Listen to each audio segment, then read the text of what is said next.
વડોદરા શહેરના ગોત્રી વિસ્તારમાં ward number 10માં આજે તિરંગા રેલીનું આયોજન થયું હતું, જેમાં વડોદરા શહેરના ડેપ્યુટી મેયર વોર્ડ 10ના 4 કાઉન્સિલર પૈકી 2 કાઉન્સિલર અને વોર્ડ 10ના પ્રમુખ હાજર રહ્યા હતા। દેશની આન બાન શાન એવો આપણો તિરંગો, જેને લઈ તિરંગા રેલીનું આયોજન કરવામાં આવ્યું હતું।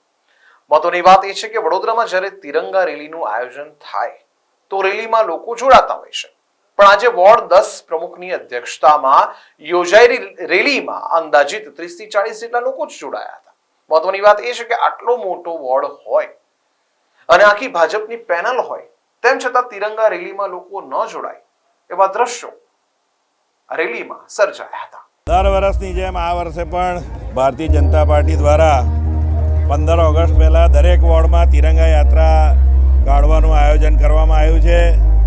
એ આયોજનના ભાગરૂપે આજે વોર્ડ નંબર 10માં તિરંગા યાત્રાનું આયોજન કરવામાં આવ્યું છે, જેમાં મારી સાથે વોર્ડના પ્રમુખ અને કાઉન્સિલર ઉમંગભાઈ તથા સૌ કાર્યકર્તાઓ, આ વિસ્તારના નાગરિકો સૌ આમાં ભાગ લઈ રહ્યા છે અને 15 ઓગસ્ટની વડોદરા શહેરના તમામ નાગરિકોને હું શુભેચ્છાઓ આપું છું।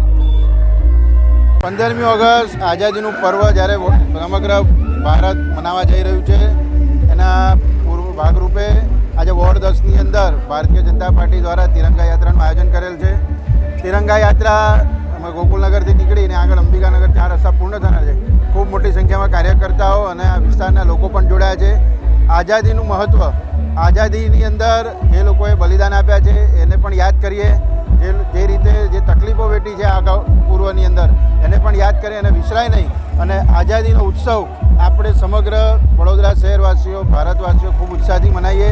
દરેક જણ પોતાના ઘરે તિરંગો લગાવે અને હર ઘર તિરંગાના જે અમારું સૂત્ર છે એને પણ સાર્થક કરે, એ જ આજના દિવસે વાત કરીએ।